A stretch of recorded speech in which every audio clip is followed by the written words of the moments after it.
or what are the questions that you, or which are the questions that you want to ask as a doubt? Question 3, 13, 23. So 3, 13, 23. 15 as well. Okay, 15. 14, 23. So 14 भी add कर लिया. 2, 7. 14, 15.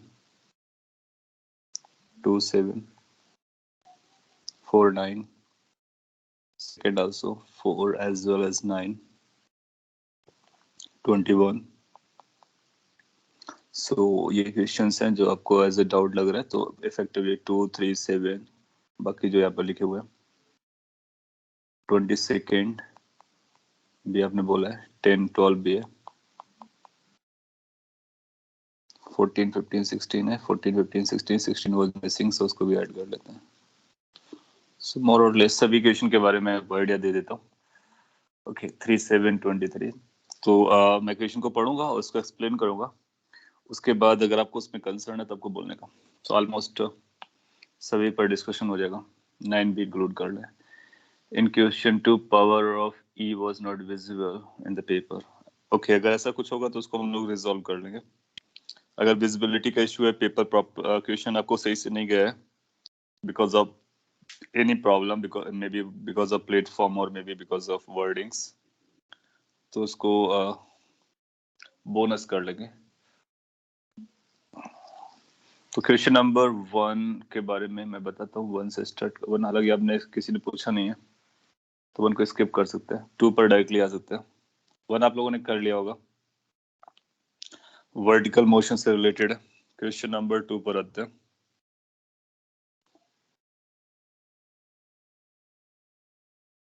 Question number 2. Okay, it says कि the displacement x of particle varies with time according to this relation. अच्छा, ये relation क्या था वो मैं आपको rewrite कर देता हूँ और अभी आपको कम दिखाऊँ. x is the displacement or a is a constant, b is a constant within the bracket 1 minus e is exponential power minus b which is a constant into dt is a time. तो ये expression था.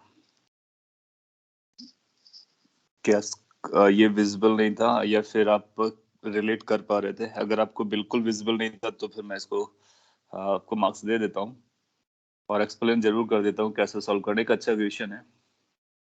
और अगर आप relate कर पा रहे हो कि वो माइनस बी टी लिखा हुआ है तो फिर इसको नॉर्मल क्वेश्चन जैसा ट्रीट करें.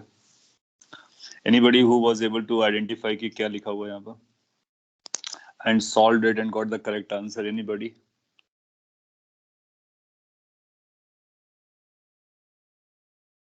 It wasn't. Okay. I'm asking if anybody was there who can identify it and solve it properly. Okay, Aryan, you did it. ऐसा आपने कहा.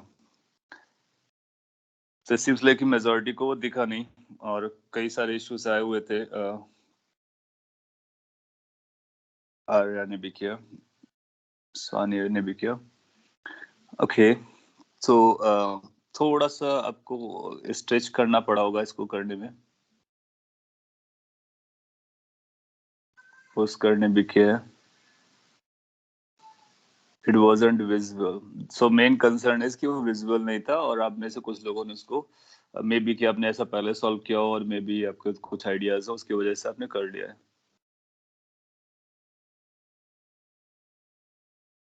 हाँ, उसने बोला भी है कि रिलेशन का, डिस्प्लेसमेंट का रिलेशन टाइम के साथ है. तो ये तो समझ में आ रहा है कि एक्स होगा और टी होगा, लेकिन हो सकता है कि आपको बी ना समझ में आ रहा हो तो इसकी वजह से प्रॉब्लम हुई होगी. ठीक है, तो इसमें क्वेश्चन का थोड़ा सा प्रिंटिंग का फॉल्ट हुआ है तो इसके लिए अभी लिबरल हो जाते हैं और नेक्स्ट टाइम इसको हाईलाइट करेंगे. तो इसको अभी बोनस पे कन्वर्ट कर देते हैं क्योंकि ड्यूरिंग द टेस्ट पेपर भी कई सारे कंसर्न आए थे कि क्या लिखा हुआ है, कई लोगों को नहीं समझा. Anyway, that was issue. और उसके अपार्ट फ्रॉम अगर आपको ये दिया जाए तो क्या हम सॉल्व कर सकते हैं? तो अपना मेन फोकस इस बात पर है, if I know what is written whether I am able to solve. If you are able to solve that means you are learning better, और अगर उसके बाद आप नहीं सॉल्व कर पा रहे हो that means you need to learn more. So वो क्या लर्न करना उसको समझते हैं। ये बोला कि T equal to 1/b displacement कितना होगा, तो बहुत सिंपल है, इसमें x की टी की जगह 1/b रख देंगे। तो ऑप्शन ए के लिए आप क्या करोगे, टी की वैल्यू 1/b रखो और डिस्प्लेसमेंट मतलब x पता करो। तो a बाई बी आएगा 1 minus e raise to power minus b into t की जगह 1/b रख देंगे। सो b से b डिसअपियर हो जाएगा। So this is going to be 1 minus 1 by e raise to power minus 1 आ जाएगा। फिर इसके बाद में ये हमारा जो आंसर आ रहा है वो a by b within bracket 1 minus 1 upon e बन जा रहा है। और ये बोल रहा है कि 1/3 ए बाई बी आएगा, तो हमको चेक करना है कि ये 1/3 आता है। ई की वैल्यू 2 और 3 के बीच में होती है, रफली 3 के क्लोज होती है। तो ऐसे क्वेश्चन में आप ये अप्रोक्सीमेट कर लोगे कि जो ई की वैल्यू है वो क्लोज टू 3 पकड़ सकते हो। तो जब क्लोज टू 3 पकड़ोगे तो ये बनेगा 1/3। तो आंसर हमारा आ जाएगा 2/3 इंटू ए बाई बी। इसने 1/3 लिखा है जबकि उसको 2/3 बोलता है, तो अप्रोक्सीमेटली वैलिड हो जाता। सो ए रॉन्ग हो गया। फिर बोलता है वेलोसिटी एक्सेलरेशन बताना है, तो इसको आप डिफरेंशिएट करो, डिफरेंशिएट करके वेलोसिटी आएगी, फिर से डिफरेंशिएट करो एक्सेलरेशन आएगा, फिर टी की वैल्यू रख करके चेक करते हैं क्या हमारा आंसर ए और बी आ रहा है या नहीं। सो कैसे डिफरेंशिएट करना होता है वो आपको पता है। जब इसको हम डिफरेंशिएट करेंगे dx by dt, we have learn the differentiation, तो a बाई बी कॉन्स्टेंट है, बाहर आ जाएगा। इसको डिफरेंशिएट करेंगे, इसको डिफरेंशिएट करेंगे, 1 का डिफरेंशिएशन 0 हो जाएगा। e की कोई पावर होती है उसका डिफरेंशिएशन e की सेम पावर होती है, फिर चेन रूल लगाएंगे तो माइनस बी आ जाएगा। तो ये जो डिफरेंशिएशन के बाद बच रहा है सो माइनस माइनस प्लस हो जा रहा है, ये कुछ a e rest power minus b t आ रहा है। तो ये वेलोसिटी आ गई। अपने को वेलोसिटी 1/b टाइम पे चाहिए, तो इसको हम t को अगेन 1/b रखेंगे तो वेलोसिटी की वैल्यू पता चल जाएगी। एक्सेलरेशन निकालना है, dv बाई dt बोलेंगे, तो इसको फिर से डिफरेंशिएट करोगे तो a e rest power whatever it is it remains there, फिर आपको चेन रूल लगाना पड़ेगा तो माइनस बी आ जाएगा। तो इसकी वैल्यू आ रही है minus a b e raised power minus b t. तो ये डिफरेंशिएशन के बाद जो एक्सप्रेशन हैं ये हमारे लिए इंपॉर्टेंट है। अब आपको टी की वैल्यू 1/b रखनी थी, रख के चेक कर लो, तो इस पे ई आएगा, 1/e बचेगा, इस पे भी 1/e बचेगा, जबकि हमारे आंसर्स में क्या बोल रहा है या ऑप्शन में बोल रहा है कि ए और बी है विदाउट ई, तो ये गलत बोल रहा है। फिर आपसे बोलता है कि particle can not reach the point जहाँ पर डिस्प्लेसमेंट, यानी इसका डिस्प्लेसमेंट ए बाई बी से बड़ा नहीं हो सकता है। देखो ये डिस्प्लेसमेंट है और टाइम हमारा 0 से चलता है, तो मैक्सिमम टाइम कितना होगा, इनफाइनाइट हो जाएगा। तो इनफाइनाइट टाइम पर कितना दूर चला जाएगा, तो आप बोलोगे कि a अपॉन बी और 1 minus e raise to power minus infinity आएगा। E raise power minus infinity की वैल्यू आप जानते हो वो 0 को टेंड करती है, तो ये a बाई बी होगा। इसका मतलब इसका जो डिस्प्लेसमेंट होगा, क्योंकि टाइम हमारा इनफाइनाइट तो बहुत समय बाद होगा ना, तो किसी भी टी टाइम पर अगर आप देखोगे तो उसका जो डिस्प्लेसमेंट होगा वो a बाई बी से छोटा होगा, a बाई बी से बड़ा कभी हो ही नहीं सकता है। सो इसका मतलब ये पार्टिकल का जो डिस्प्लेसमेंट है वो can not reach to this value which is greater than a by b. तो इसका मतलब ये सही बोल रहा है, तो सी को हमको मार्क करना था।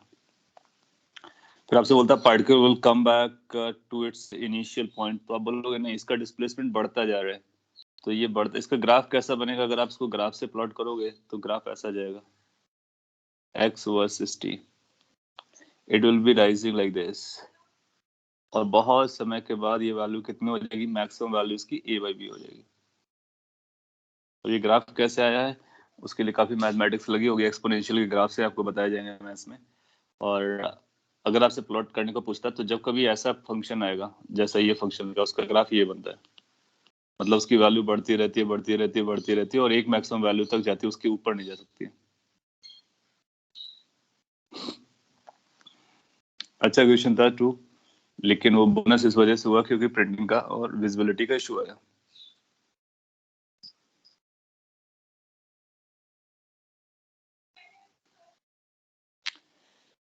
इसके बाद क्वेश्चन नंबर 3, क्वेश्चन नंबर 3 के बारे में बात करते हैं। ये आपका रिवर क्रॉसिंग नहीं ट्रेन का लग रहा है, ट्रेन क्वेश्चन है। से बोलता है एक ड्राइवर है जो ट्रेन ए चला रहा है और train A is moving with 30 metre per second उसने ट्रेन बी को देखा जो कि सेम ट्रैक पर है और वो भी एक ही तरफ आ रहा है, moving on the same track towards his train at a speed 10 metre per second. तो एक ही ट्रैक पर दोनों ट्रेन आ रहे हैं, तो कोलिजन हो सकता है। तो ड्राइवर ने क्या किया कि इमीडिएटली ब्रेक लगाया अगर कोलिजन को अवॉइड करना है तो। Applies brakes and achieves a uniform retardation 4 metre per second square का रिटार्डेशन क्रिएट किया। हेड ऑन कोलिजन होने वाला था। अब हेड ऑन कोलिजन क्या होता है, मतलब आमने सामने बिल्कुल front to front head to head strike करने को हेड ऑन बोलते हैं। हेड ऑन कोलिजन को अवॉइड करने के लिए what must be the minimum distance between the trains. A ने ऐसा ऑब्जर्व किया है और बी का क्या कंसर्न था, he immediately applies brakes. Another train B is moving same track towards A at a speed this. और उसने ब्रेक लगाया, I mean retardation क्रिएट किया है। He may apply brakes and achieve a uniform retardation of this.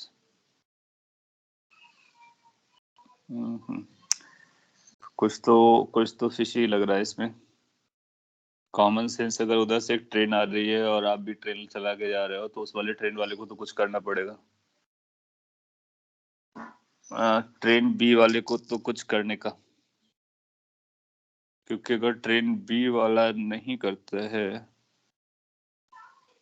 तो फिर कैसे काम चलेगा। बी का कुछ नहीं दिया, यस उसी को फिशी लग रहा है ना कुछ, क्योंकि क्या हो रहा है सामने से ट्रेन आपकी तरफ आ रही है और आप भी लेके जा रहे हो, आपने तो ब्रेक लगाया, आप तो रुक सकते हो, लेकिन सामने वाला अगर नहीं रोकेगा तो फिर कोलाइड तो हो ही जाएगा।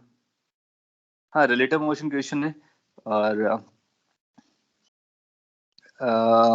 बी को इसमें again seems like an issue, या दो दो चीजें हो सकती हैं, या तो बी को रिटायर्ड करना पड़ेगा या फिर अवे ट्रेन, मतलब ये टू वर्ड्स नहीं आ रहा होगा, आगे जा रही होगी ट्रेन और ये पीछे से जा रहा था, तो same track, train B is moving on the same track towards his train.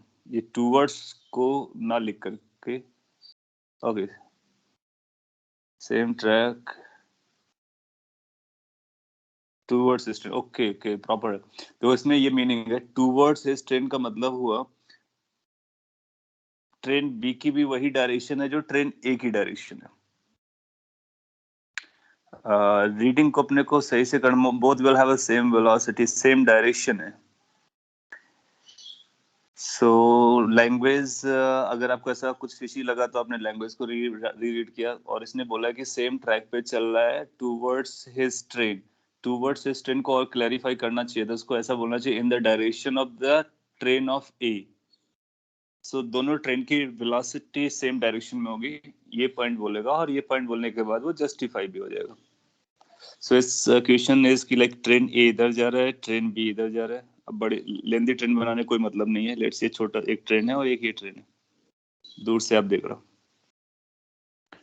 And this is B, this is moving in this direction with velocity 10 meter per second, and this is moving here with the velocity 30 meter per second, and this is the distance we are looking for. It applies the brakes, that means retardation. B को पता नहीं है और B अपनी speed से चला जा रहा है, so question says कि दोनों की डायरेक्शन सेम होनी चाहिए।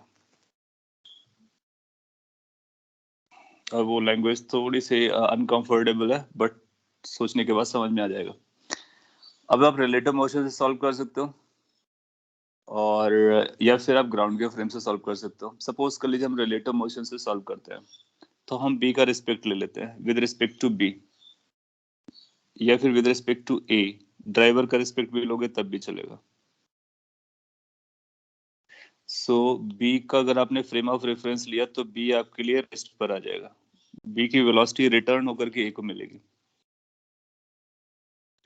सो ए के पास जो वेलोसिटी होगी उसकी वैल्यू कितनी हो जाएगी, 30 इधर थी इसके पास, 10 इधर आया, और इसका रिटार्डेशन इधर चल रहा है, और ये डिस्टेंस इसको कवर करने के बाद यहाँ पर आते आते स्टॉप कर जाना है, तो फाइनल वेलोसिटी शुड बी 0।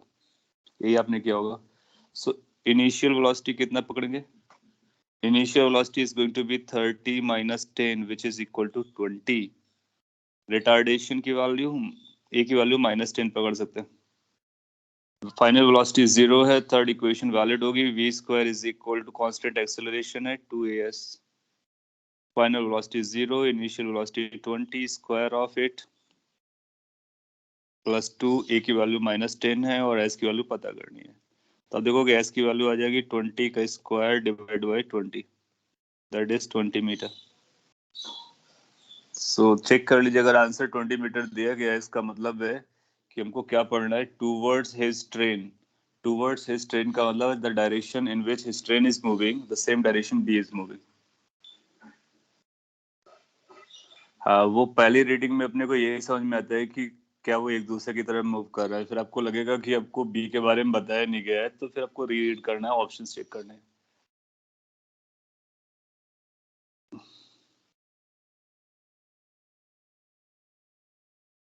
मैंने कुछ गड़बड़ किया हुआ है. ओके, रिटार्डेशन को गलत लिया हुआ है. रिटार्डेशन है 4. दिमाग में कुछ और चल गया, तो कैलकुलेट, इसीलिए आपका आंसर नहीं मैच कर रहा होगा. इसको आप 4 बोलोगे, -4. तो आंसर क्या आना चाहिए, मैं कैलकुलेशन चेंज कर देता हूँ और जो आएगा वो यहाँ से आ जाएगा. So this is going to be 2 into -4 into s. This is going to be 400 divided by 8. 50 meter.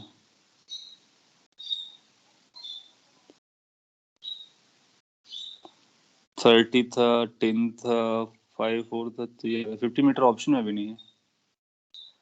I mean इसके साथ भी कुछ फॉल्ट है.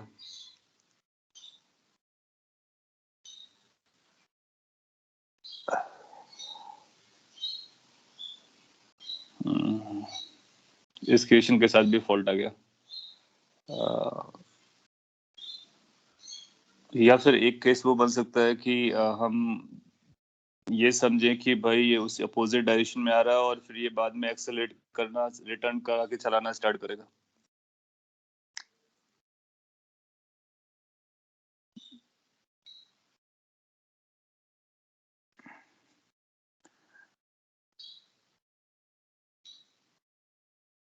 My God. ठीक है, आपके ओपिनियन पर ले. दूसरा केस अपना ये हो सकता है कि फिर ये रिटार्डेशन बाद में एक्सेलरेशन में कन्वर्ट हो जाए, यही आप कहना चाह रहे होगे, और ये इधर 10 मीटर पर सेकंड से चलने लगे, तब तक ये स्टोरी बनती रहे. सो इसकी लैंग्वेज को लेकर के 2-3 कंसर्न्स आए. एक और ट्राई देते हैं, वो वाला केस जो आप लोगों के ब्रेन में चल रहा है, जो फर्स्ट था, तो उसको मैंने कुछ ज्यादा इलोंगेट करके पढ़ लिया. ये मान के चलते कि ये इस डायरेक्शन में जा रहा है. लाइक ये इधर आ रहा था और ये इधर आ रहा था.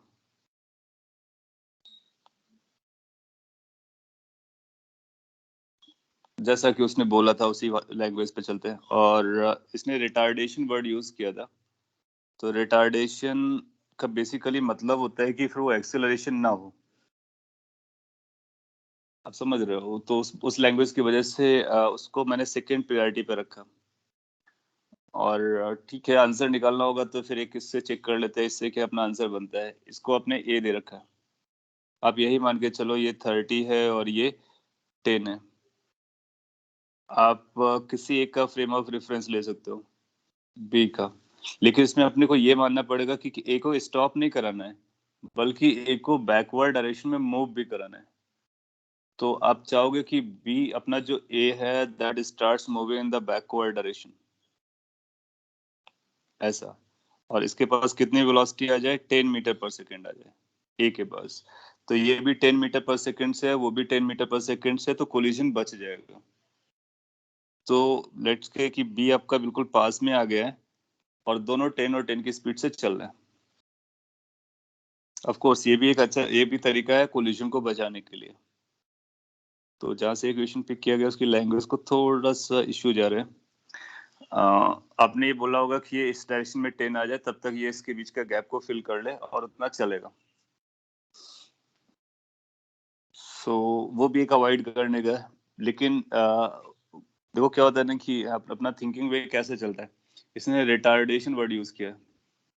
कहीं पे लिखा हुआ था रिटार्डेशन, और ये रिटार्डेशन कब तक रहेगा? जब तक ये रिटार्डेशन रहेगा, दैट मीन्स जब तक ये वेलोसिटी और ये एक्सेलरेशन अपोजिट रहेंगे। द मोमेंट ये वेलोसिटी जीरो हो जाती है तो फिर A won't be retardation, then A will become acceleration. So उस पॉइंट ऑफ व्यू से ये सिचुएशन को कंसिडर करना लैंग्वेज वाइज थोड़ा सा अनरीजनेबल लगा, तो हम लोगों ने ये कंसिडर किया। एग्जाम में क्या करते हैं कि इसको रीड करके देखा, इससे जो आंसर आ रहा है वो हमारे ऑप्शन में ही नहीं है। इसका मतलब है कि अब क्वेश्चन के मेकर पे जाना होता है कि क्वेश्चन मेकर का थॉट्स क्या रहा होगा। तो फिर हम इसको भी एक बार ट्राई कर लेंगे, इग्नोरिंग कि रिटार्डेशन और एक्सेलरेशन को वो प्रॉपरली नहीं बोल रहे। इसको हम लोग 10 मिनट मैं जस्ट सॉल्व करके बता रहा कि अगर वहां रिटार्डेशन वर्ड ना यूज करके उसने बोला होता है कि बैकवर्ड एज लगाता है इतना, या ब्रेक्स लगाता है, उसने देखो बोला ना ब्रेक्स लगाता है, आप ब्रेक लगा करके कभी पीछे नहीं मूव करा सकते हो। Can you move a train backwards by applying of brake? No. So इसलिए उसकी लैंग्वेज काफी फिशी है। बट सॉल्व करने के लिए आप यहाँ से ये सॉल्व करके चेक करते हो और वहां से फिर आपको एक आंसर आता है तो मैच कर जाएगा, आपको थोड़ा अच्छा लग सकता है, एक अलग कहानी है। समझते हैं कैसे सॉल्व करना था। तो इससे भी एक आंसर चेक कर लेते हैं, फिर हम बाद में क्या करना है वो हम कंक्लूड कर लेंगे। यहाँ पर आप चाहते हो कि इसकी वेलोसिटी इधर आ जाए, कितनी आ जाए इसकी वेलोसिटी? 10 मीटर पर सेकेंड आ जाए, दैट्स व्हाट यू वांट। इसके बीच में कहीं ना कहीं इसकी वेलोसिटी जीरो गिरी होगी, पहले रेस्ट पर आएगा, यहाँ से यहाँ तक रिटार्डेशन था, बाद में एक्सेलरेशन बनेगा। आप ऐसा बोल सकते हो कि ये टोटल डिस्टेंस अपने को निकालनी है। अगर अपने को ये टोटल डिस्टेंस निकालनी है तो क्या हम डायरेक्टली यूज कर सकते हैं कि 10 square is equal to, ground के फ्रेम पे मैं कर रहा हूँ, initial velocity which is 30 square and plus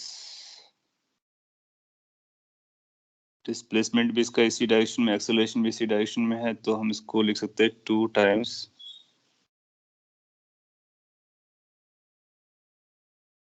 इसको दो पार्ट में अलग अलग सॉल्व करना पड़ेगा वरना वहां पर भी इशू बन सकता है। x1 x2, ओके, इसको हम लोग बाद में बहुत ज्यादा टाइम कंज्यूम कर रहा है, तो वैसा क्वेश्चन आएगा तो इसमें एरर है, प्रॉब्लम है लैंग्वेज को लेकर के। हालांकि हम यहाँ से सॉल्व करके आंसर निकाल सकते हैं जो भी आपने निकाला होगा और जो भी आंसर दिया होगा, लेकिन क्या है कि वो लैंग्वेज में सूट नहीं करेगा, क्योंकि the way we have learn कि ये इतना रिटार्डेशन है और ये एक्सेलरेशन है, और द वे इट सेज कि ब्रेक इमीडिएटली लगाते हो तो ब्रेक लगा करके आप उसको बैक साइड रन करा सकते हो। सो क्वेश्चन थर्ड को भी हम लोग उस कैटेगरी पे डाल देते हैं कि वो क्वेश्चन में प्रॉब्लम है। आपने कुछ लिखा हुआ है, पढ़ लेता हूँ, फिर हम क्वेश्चन नंबर 4 पे चलते हैं। दो क्वेश्चन आपके लैंग्वेज की, एक लैंग्वेज की वजह से, एक प्रिंटिंग की वजह से गया। According to the definition question is correct and A B are opposite direction.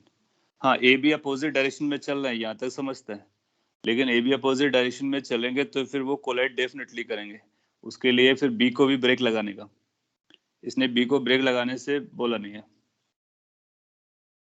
Time taken by train A to stop and distance covered by A and B in that time will be minimum distance.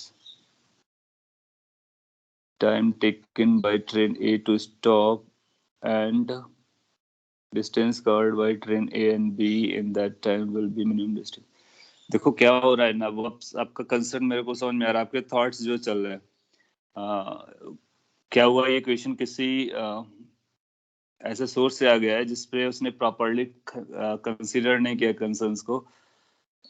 Answer से ज्यादा important है कि क्या ये situation feasible है, और अगर ये दोनों सेम अपोजिट डायरेक्शन में चल रहे हैं और ए ब्रेक लगाता है तो क्या ये हिटिंग को स्टॉप कर सकता है? आप सोचो, आप कार पे जा रहे हो, सामने से एक कार आ रही है, आपने कार को देखा, आपने पूरा ब्रेक लगाया, सामने वाले ने ब्रेक नहीं लगाया, तो क्या आप कोलिजन अवॉइड कर ले जाओगे ब्रेक लगाने से? नहीं, केवल ब्रेक लगाने से कोलिजन अवॉइड नहीं होने वाला है। आपको क्या करना पड़ेगा, या तो फिर सामने वाले को ब्रेक लगाना पड़ेगा साइमल्टेनियसली, या फिर आपको रिवर्स गियर डाल करके बैक साइड रन कराना पड़ेगा, जबकि क्वेश्चन ने रिवर्स साइड पे जाने के बारे में कुछ भी नहीं बोला है। So that's a fault of the question. इसलिए हम इसको रिजेक्ट कर रहे हैं. If it is head-on collision, train B's info is not sufficient. Yes. Sir, they will collide, but the collision is not head-on. Question asks to stop head-on collision. That is when both are moving. Yes, so that's what I'm explaining, how you can ensure both are moving. You need to apply brakes, then you need to apply back gear, then you need to run in the backward direction. We can solve this, but I'm not interested simply because language is not permitting so. Okay. But if we assume सामने वाला break लगा दे as his speed was less. हाँ, अगर सामने वाला भी break लगाता तो उसने इस क्वेश्चन में यही तो प्रॉब्लम है. उसने बी के बारे में कुछ नहीं बोला कि क्या वो ब्रेक लगाता है.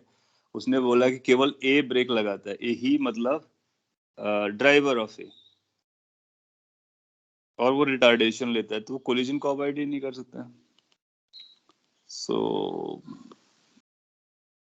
इसका क्वेश्चन का फॉल्ट है, इसलिए आप इसको रिजेक्ट कर देंगे, टोटली रिजेक्ट कर देंगे. क्योंकि अगर हमारे क्वेश्चन की इन्फॉर्मेशन ही कंपैटिबल नहीं है और वो प्रॉपर नहीं है, फिजिबल नहीं है, तो फिर हम उसका आंसर क्या दे सकते हैं? निकालने के लिए तो हम कुछ भी निकाल सकते हैं. I haven't tried in both applied brakes this but it didn't work.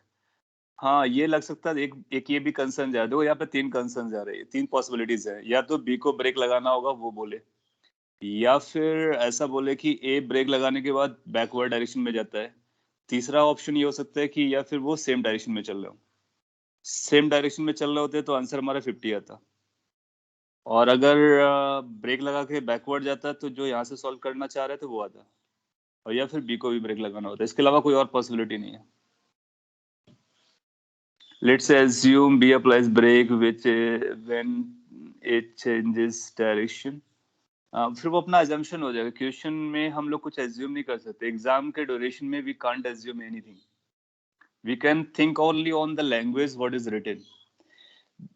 देखो क्या है ना कि मैं जिस तरह से बोल रहा हूँ उसको अगर आपको उसका सेंस पकड़ में आ रहा है तो आप समझ जाओगे कि हमको एग्जाम में क्या करना होता है. We look in the wording of the question and we try to find out कि क्या दिया गया, क्या पूछा गया है. हम अपना खुद का दिमाग नहीं लगाते, अपनी तरफ से कुछ एडिशन सब्ट्रैक्शन नहीं करते. और ऐसा भी हम नहीं कह सकते कि हमने एक बार ऐसा क्वेश्चन किया था तो उसने उसमें ब्रेक लगाया था, उसका ब्रेक 2 मीटर पर सेकंड स्क्वायर दिया था. नो, हमारे लिए एक नया क्वेश्चन है, नई सिचुएशन. हमको केवल उतना ही पता है जितना क्वेश्चन में लिखा, उसके अलावा कुछ भी हमको क्वेश्चन के बारे में नहीं पता.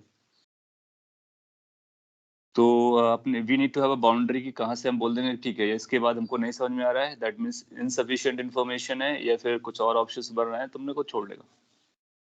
और ऐसा क्वेश्चन एग्जाम में आएगा, जेई में आएगा, तो उसको डेफिनेटली बोनस किया जाएगा. कोई ऑप्शन नहीं है. अगर हमारे पास 2 पॉसिबिलिटीज बनती हैं, सपोज कर लीजिए 2 पॉसिबिलिटीज बने और दोनों आंसर दिए होंगे, तो या तो फिर वो दोनों आंसर को करेक्ट करेगा या फिर उसको बोनस करेगा. 3 पॉसिबिलिटीज बनेंगी तो डेफिनेटली बोनस करेगा. यहाँ पे 3 पॉसिबिलिटीज है. आपने लिखा assume that B stopped before A and then calculated. हाँ, वो आपके पास क्या होगा, बहुत सारे possible cases है, but what case you choose, that's the main point. After choosing a case, doing calculation is not a big deal. Okay, so we need to skip this question and we are putting it as bonus category because language is giving so many options to be assumed and we cannot assume all the options, right? So वो faulty question है, कहीं गलत source से pick हो गया. बायस question wait कर रहे हैं. चलिए, ये अच्छा पॉइंट था. So, 2 क्वेश्चन का इशू रहा. एनीवे, क्वेश्चन नंबर 4 पर आते हैं. एक और पॉइंट मैं आपको बोलता हूँ ना कि आपको सारे क्वेश्चन के आंसर नहीं देने होते. We need to have the relevant things, like brain में अपने को जो जानते हैं उसको कैसे यूज कर सकते हैं. अगर हमारे पास राइट इन्फॉर्मेशन है, तो इन्फॉर्मेशन इम्प्रॉपर है तो हम बोलेंगे ठीक है, वी कांट डू एनीथिंग. कई बार we can't do anything is also an answer. इसमें अगर हम डी ऑप्शन सपोज कर लीजिए, इसमें एक डी ऑप्शन लगा होता और D option none of these होता, नॉट पॉसिबल वाला होता, तो हम उसको लगाते. तो अगर मैंने पहले सॉल्व किया होता तो इसको नन ऑफ दीज एक ऑप्शन दे देते हैं, तो वो भी एक आंसर होता है. एनीवे, क्वेश्चन नंबर 4 पर आते हैं. Question number 4 says कि rain is falling vertically with a speed this. After some time, wind starts blowing with a speed 3 meter per second in the north to south direction. In order to protect himself from the rain, man standing on the ground should hold his umbrella at what angle? तो इसमें man आपका नहीं move कर रहा है, केवल rain हो रही थी, रेन में विंड आ गई तो विंड की वजह से वो चेंज हो गई। हम लोग क्या करेंगे, पहले एक फिगर बना लेंगे कि क्या चल रहा है। लेट से रेन ऐसा फॉल कर रहा था, तो ये वेलोसिटी ऑफ रेन है 4 मीटर पर सेकंड से वर्टिकली डाउन है। इस पे विंड आ गया तो हम विंड के रिस्पेक्ट में नहीं है, विंड तो इसको ऐड करेगी, विंड की वेलोसिटी इस पे ऐड अप हो जाएगी और वो किस डायरेक्शन में है, नॉर्थ टू साउथ। तो लेट से ये साउथ है, तो ये किसकी वेलोसिटी है, ये विंड की वेलोसिटी है। तो अगर जिस डायरेक्शन में विंड चलती है, रेन ड्रॉप को उसी डायरेक्शन में लेके जाती है। इसका मतलब हम लोगों ने डायरेक्शन कैसे एज्यूम किया हुआ है, डायरेक्शन कुछ ऐसे माना कि हमारा नॉर्थ है और इधर साउथ है। So this is north, this is south, और ईस्ट अंदर की तरफ है और वेस्ट बाहर की तरफ है, और ये ऊपर की तरफ है और ये नीचे की तरफ है। ये हमारी डायरेक्शन है 3 डायमेंशन में। अच्छा, then after we will say कि फाइंड द रिजल्टेंट, तो रिजल्टेंट आपका ये आएगा। तो इसका मतलब है बंदा अगर खड़ा हुआ है, बंदा चल ही नहीं रहा था, तो उसको रेन ड्रॉप्स इधर आती हुई नजर आएंगी, तो अम्ब्रेला ऐसा पिक करेगा। So we need to find कि ये एंगल कितना है। उसने पूछा है कि holds his umbrella at an angle. Angle हमने को पता करना, हमने ये थीटा पहले पता कर लेना है, फिर थीटा से एंगल मेजर कर लेंगे। तो टेन थीटा कितना आएगा, टेन थीटा की वैल्यू 3/4 आ जाएगी। तो थीटा की वैल्यू कितनी आ जाएगी, टेन इनवर्स 3/4। आप देखोगे सारे ऑप्शन में टेन इनवर्स 3/4 दे रहा है। फिर इशू क्या है, कहाँ से बन रहा है, विद द वर्टिकल, सब कुछ विद द वर्टिकल बोला है। तो अब देखो अगर ये थीटा है तो वर्टिकल हमारा ये रहा होता, तो वर्टिकल से हमने कितने एंगल पर बेंड किया था, थीटा एंगल पर। इसका लो ये थीटा कहाँ से है, वर्टिकल से ही है। So this up to this सब सही है।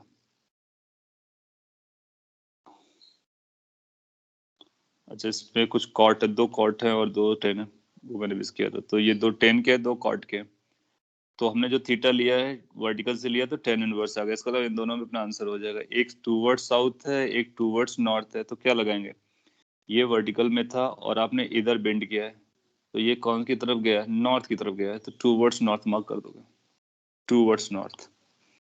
सो बी करेक्ट आंसर हो जाना चाहिए। चेक कर लीजिए, यही आंसर दिया है तो ठीक है, वरना हम लोग चेंज कर लेंगे आंसर को, क्योंकि ऐसा लग रहा है कि इसमें कुछ इशू है, क्योंकि थर्ड क्वेश्चन में इशू था, मतलब सोर्स जहाँ से लिया उसका इशू लग रहा है, तो क्रॉस चेक करना अपने लिए जरूरी है। ओके, फोर्थ का सही जा रहा है। क्वेश्चन नंबर 5 पर आते हैं।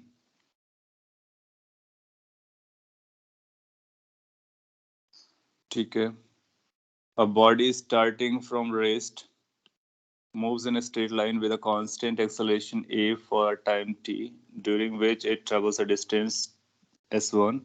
It continues to move with the same acceleration for next time interval t, during which it travels s2 distance s1 और s2 में रिलेशन चाहिए। ये काइनेमेटिक्स का सिंपलर क्वेश्चन लगा होगा आपको। एक ब्लॉक बना लेंगे और स्टार्ट्स फ्रॉम रेस्ट, इसका इनिशियल वेलोसिटी इसकी 0 थी, कांस्टेंट एक्सेलरेशन से चलता है, टी टाइम के बाद ये s1 डिस्टेंस कवर करता है, लेट्स से इसकी वेलोसिटी v0 हो जाती है, और ये टाइम यहाँ से यहाँ तक का टाइम t लिया है इसने, फिर से t टाइम लेता है और यहाँ पर पहुंच जा रहा है। लेट्स से a से चला था, b गया, c गया, और ये जो डिस्टेंस है ये s2 है। s1 s2 में रिलेशन पता करना अपने को। सो हम लोग जानते हैं कि ए बी जर्नी को पता कर लो, और आपको याद होता है 1:3:4 1:3:5 रेशियो होता है। हम लोगों ने एक बार क्वेश्चन किया भी है, तो डायरेक्टली आपको याद होगा तो वहां से भी बढ़ सकते हो, या फिर ए बी को सॉल्व करो। तो ए बी के लिए क्या लिखोगे, s1 की जो डिस्टेंस आएगी तो U T plus half A T square आएगी, तो 0 plus half A T square बन जाएगा। और इसके बाद S2 के बारे में आप देखोगे, जब A से C के बारे में बात करोगे, तो A से C में total distance S1 plus S2 चलेगी, 0 वेलोसिटी होगी, इनिशियली हाफ A एक्सेलरेशन होगा, टोटल टाइम 2t हो जाएगा। जब ये 2t बोलोगे तो ये बोलेगा half AT square into 4। S1 की वैल्यू यहाँ पे रख दोगे तो एक कम हो जाएगा, तो S2 की वैल्यू आ जाएगी 3 टाइम्स हाफ AT²। दोनों को डिवाइड कर दोगे तो S1/S2 की जो वैल्यू आपको मिलेगी 1:3 मिल जाएगी। यही हम लोगों ने बात की थी कि 1:3:5 रेशियो पे डिस्टेंसेस होती हैं जब कभी इनिशियल वेलोसिटी 0 होती है। तो अगर आपको वो सारी कैलकुलेशंस पहले वाली याद है तो डायरेक्टली आप आंसर मार्क कर दोगे सी ऑप्शन को। तो option C is the correct. Question number 6 के बारे में बात करते हैं। किसी भी क्वेश्चन का आंसर अगर मैच ना कर रहा हो तो बता देने का अपने को। A car moving at a constant speed, ठीक है, कांस्टेंट स्पीड दे रखा है, अच्छी बात है। The minimum distance over which it can be stopped is x।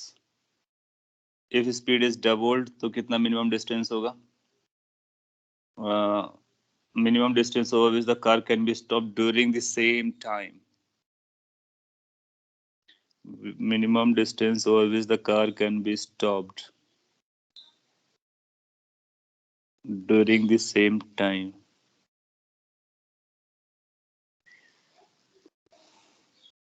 कुछ तो इसमें भी अच्छा फील नहीं हुआ। कांस्टेंट सर्टेन स्पीड से थी, बेसिकली कांस्टेंट मैंने पढ़ लिया। एनीवे, फर्स्ट कंडीशन को अगर हम लोग रीड करते हैं तो इसको स्टॉप करना है, फाइनल वेलोसिटी क्या होनी चाहिए? 0। इनिशियल वेलोसिटी को हम पकड़ते हैं u, और रिटार्डेशन के बारे में इसने नहीं बोला है तो एज्यूम मानते हैं कि वो मैक्सिमम रिटार्डेशन दे रहा होगा। फुल ब्रेक लगा होगा, फुल ब्रेक, तो फुल ब्रेक लगाने पे a रिटार्डेशन मिलता है। तो अपने पास इक्वेशन होती है v² = u² + 2as, और यहाँ पे -2s लगा देंगे क्योंकि a हमारा नेगेटिव रहेगा। तो अब हमारा a पॉजिटिव है, उससे पहले a नेगेटिव था, तो हम यहाँ पे मैग्नीट्यूड ऑफ a यूज कर रहे हैं। फाइनल वेलोसिटी 0, इनिशियल वेलोसिटी हमारे पास u² है और 2a डिस्टेंस x है। तो यहाँ से अपने को x की वैल्यू पता चल जा रही है u²/2a। देन आफ्टर क्या करना है? देन आफ्टर, ये फर्स्ट कंडीशन थी। सेकंड कंडीशन पर आते हैं। सेकंड कंडीशन पर आते हैं, अपने u को क्या किया? डबल कर दिया। तो उसके लिए जो डिस्टेंस आएगी उसको हम x डेस मान सकते हैं। तो x सेम इक्वेशन लगेगी फिर से। फाइनल वेलोसिटी 0 हो जाएगी, इनिशियल वेलोसिटी ट्वाइस u हो जाएगी, का स्क्वायर करेंगे ट्वाइस a वही रहेगा, x डेस हो जाएगा। तो जब आप यहाँ से x डेस कैलकुलेट करोगे तो ये बनेगा 4u²/2 a, और u²/2 a was x, तो ये कितना हो जाएगा? 4x। तो 4x आंसर हो जाएगा, ए ऑप्शन। इस क्वेश्चन में भी स्टार्टिंग में फिसी लगा, क्यों लगा? क्योंकि उसने ये इतना वर्डिंग ज्यादा लिखा हुआ है, इसकी कोई जरूरत नहीं थी, यहीं तक होना चाहिए था, क्योंकि हम लोगों ने टाइम का यूज ही नहीं किया। चेक कर लीजिए, आंसर ए दिया गया। तो क्वेश्चन में भी जो करेक्ट पोर्शन है उसको आप समझ लीजिए, ताकि आपको समझ में भी आए कि हम लोग क्या कर रहे होते हैं और लॉजिक हमारे लिए कितने इंपॉर्टेंट होते हैं। तो ये जो इन्फॉर्मेशन है वो मिसलीड कर रही है, गलत डायरेक्शन ले जाएगी, उसको अवॉइड करते हैं और ये यूज करेंगे तो अपना आंसर आ जाएगा। क्वेश्चन नंबर 7, इट रीड्स कि डिस्टेंस x और टाइम का रिलेशन दिया गया, स्ट्रेट लाइन में मूव कर रहा है। ये भी लीनियर है। ऐसे क्वेश्चन आप बहुत कर चुके हो, ऐसा क्वेश्चन पहले भी आ चुका है। सो बेसिकली इंटेंशन ये था कि आप थोड़े से ट्रैक पर आ जाओ। आप में से अगर कुछ लोग अभी तक भी ट्रैक पर नहीं आ पा रहे, इसलिए पेपर काफी सिंपल रखने की कोशिश थी। आई मीन लाइक बहुत ज्यादा डिफिकल्ट करने का नहीं था, और इसलिए एक सोर्स ऐसा मिला जिसमें कुछ प्रिंटिंग इश्यूज या लैंग्वेज इश्यूज आ रहे हैं। एनीवे, इस क्वेश्चन का आंसर करना था, x और t का रिलेशन दिया गया, v ऑफ द वेलोसिटी है at a certain instant of time, acceleration बताना है। तो इसका एक्सेलरेशन तो हम लोग बता सकते हैं। क्या करना होगा? अच्छा, आपके लिए चैलेंज क्या गिरा होगा? ऐसा क्वेश्चन हम लोगों ने एक बार और भी किया था कि इसको अगर x और t में रिलेशन होता तो 2 बार डिफरेंशिएट कर देते। इसमें x ज्यादा है, t कम है, तो थोड़ा सा भारी पड़ेगा। कोई फर्क नहीं पड़ता है, आप क्या करो, इसको डिफरेंशिएट कर लो। सो ये बनेगा अपने लिए 4x dx, x² का 2x आएगा, और ये बनेगा 3dx is equal to dt। Simply differentiate कर दिया। आप चाहो तो dt इधर ले जाओ या dx इधर ले जाओ, चॉइस आपकी है। तो what we can do is कि अपने को एक्सेलरेशन तक जाना है, dx से डिवाइड कर देते हैं तो ये बनेगा 4x + 3 is equal to dt by dx. What is dt by dx? This is 1 by velocity, क्योंकि वेलोसिटी dx by dt होती है। तो यहाँ से आप देखो कि वेलोसिटी की वैल्यू कितनी आ गई। वेलोसिटी की वैल्यू अपने को मिल रहा है 1/4x + 3। अपने को एक्सेलरेशन चाहिए और वो भी वेलोसिटी के टर्म में चाहिए, थोड़ा सा चैलेंजिंग है। सो एक्सेलरेशन को क्या लिखेंगे, यहाँ से dv by dx पहले निकालते हैं।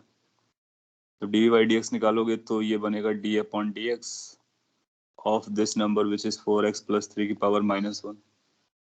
चेन रूल लगाओगे, -1 इन फ्रंट में आएगा, 4x + 3 की पावर -2 हो जाएगा, और 4x का डिफरेंशिएशन करोगे तो 4 आएगा, 3 का 0 हो जाएगा। सो ये basically -4 divide by 4x + 3 raise to power 2 आ जा रहा है। अच्छा, हम लोग जानते हैं कि एक्सेलरेशन क्या होता है, एक्सेलरेशन होता है v dv by dx।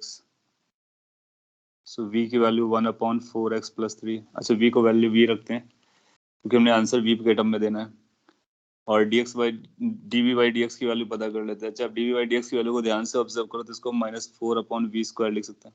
I mean क्या लिख सकते हैं इसको, 4x + 3 को 1/v लिख सकते हैं। तो इसको ऐसा लिखना चाहिए, -4 डिवाइड बाई 1/v²। तो ये बेसिकली -4v² बन जाएगा, तो ये बनेगा -4v²। तो अल्टीमेटली आंसर कितना आ जाएगा, -4v³। ऐसा कोई ऑप्शन होगा उसको मार्क करने का। और आप कैसे भी कर सकते हो, आप एक बार इसको और भी डिफरेंशिएट कर दो, dx by dt निकाल करके, d2x/dt होता है, या फिर इसको dv by dt निकाल लो।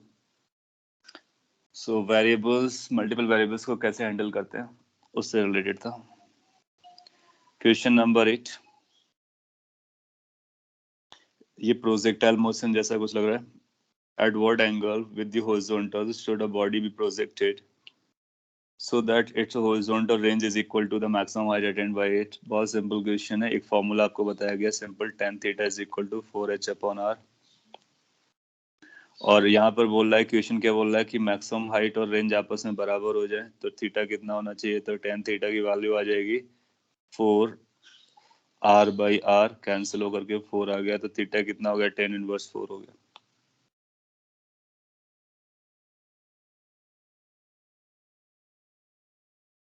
क्वेश्चन नंबर 7 के टेस्ट पोर्टल में एक सॉल्यूशन दिया गया है, उसको एक्सप्लेन करना है। सो क्या दिया गया सॉल्यूशन को अपने को देखना पड़ेगा। मैं एक्सप्लेन कर देता हूँ। क्वेश्चन नंबर 7 इसी में होगा।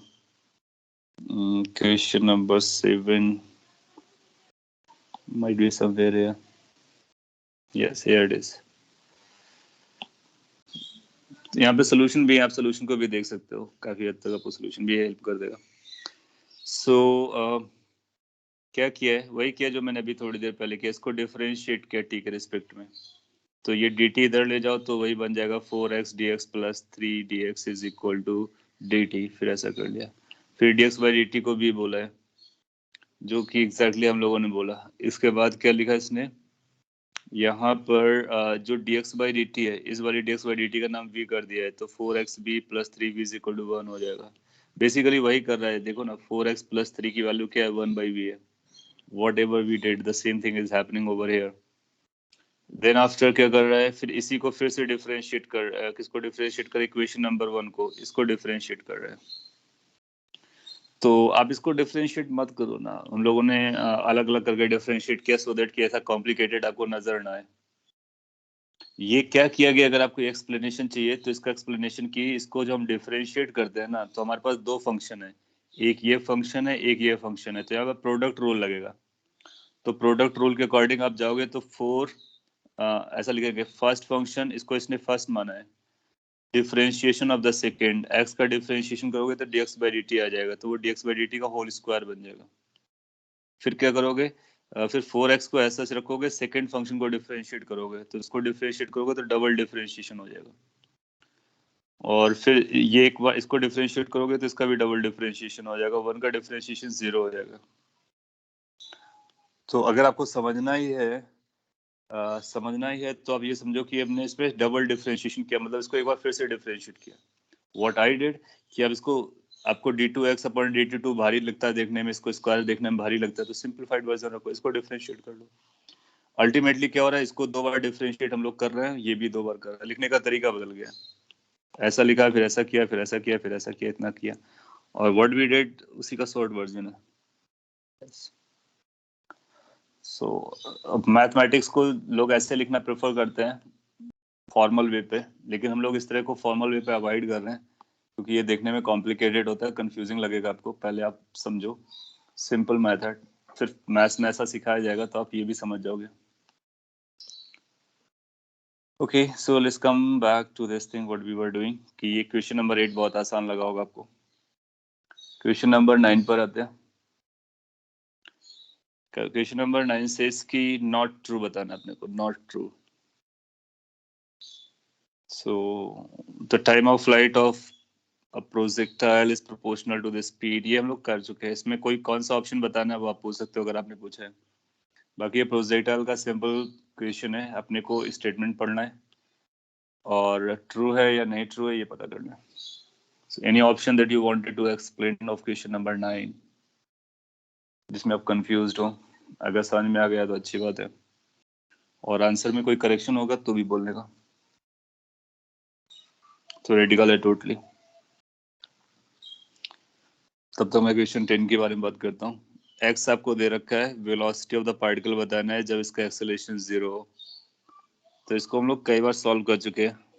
v की value dx by D T है। जब हम लोग dx बाई डी टी करेंगे तो ये बनेगा a plus 2bt minus 3ct square. Differentiation now you know in better manner. इसको फर्दर डिफरेंशिएट करेंगे तो एक्सेलरेशन बनेगा, एक्सेलरेशन आएगा dv बाई डी टी, और a 0 हो जाएगा, ये 2b बचेगा माइनस 6ct बचेगा। उसने बोला है कि जब एक्सेलरेशन 0 हो तो इसको 0 करा देंगे, टी पता कर लेंगे, 2b/6c, बेसिकली b/3c। और इसके बाद उस समय वेलोसिटी बतानी है, इसी की वैल्यू वापस से सब्स्टिट्यूट कर देंगे। सो वेलोसिटी का जो वैल्यू आएगा that is going to be a plus 2b into t is b/3c minus 3c into b/3c square. When you simplify, you'll get like a plus 2b square upon 3c minus एक 3 cancel out हो जाएगा और एक सी भी cancel out हो जाएगा, तो ये बनेगा b square upon 3c। Once you are going to simplify you will get like a plus b square upon 3c। ऐसा कोई ऑप्शन होगा उसको मार्क करने का।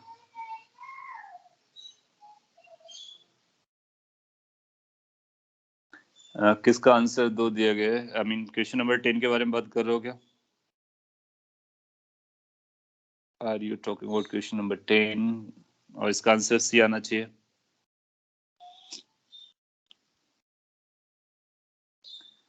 आई मीन अगर किसी क्वेश्चन में आंसर नहीं मैच कर रहा हो जो मैंने बताया सोल्यूशन उससे, तो फिर आप जरूर बोलिए, अब जिससे कि वो आंसर हम लोग पेपर में करेक्ट कर लें, और अगर सब सही जा रहा है तो आगे बढ़ते हैं। ऐसा लग रहा है ये क्वेश्चन लोगों ने पहले भी किया हुआ है, मैंने एक्सप्लेन किया हुआ है, तो अगर आप सेकेंड टाइम आने के बाद करेक्ट कर रहे हो तो अच्छी बात है। 9th का 2 दिया गया है, तो आपको नॉट ट्रू बताना था। तो अब देख लो कि the horizontal range of a projectile is proportional to square root of speed with which it projected. अब जानते हो हॉरिजॉन्टल रेंज निकालने के लिए स्क्वायर रूट नहीं होता है, रेंज यू स्क्वायर पर होता है, इसको ये गलत बोल रहा है।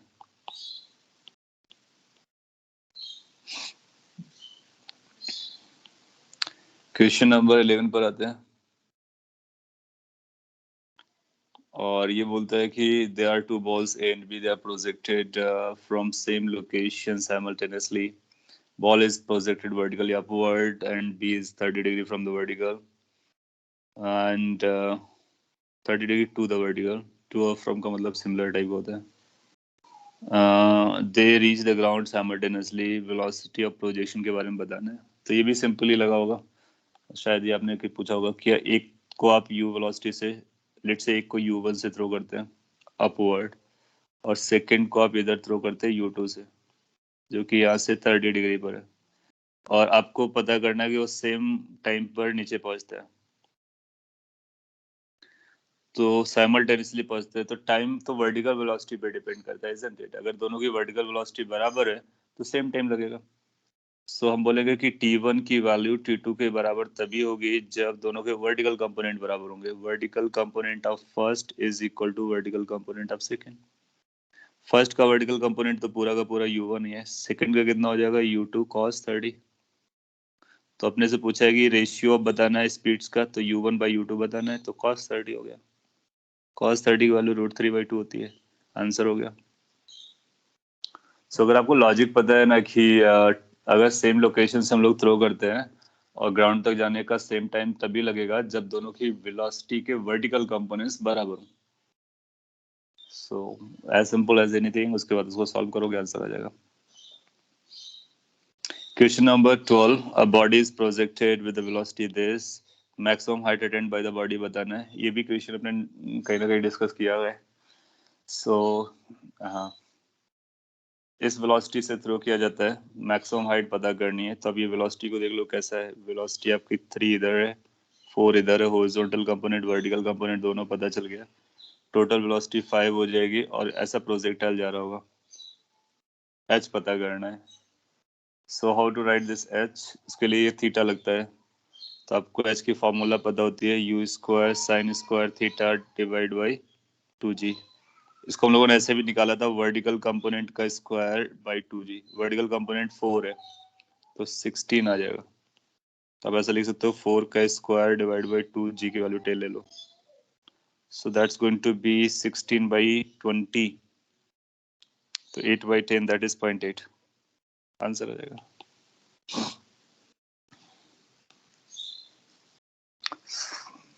और अगर आप थीटा भी निकालना चाहो तो नॉट ए बिग डील, वहां से tan थीटा की वैल्यू आपको पता चल जाएगी, वहां से थीटा भी निकाल करके सॉल्व कर सकते हो। तो मैक्सिमम हाइट को हमेशा हम vertical component of initial velocity के स्क्वायर बाय 2g लिख सकते हैं।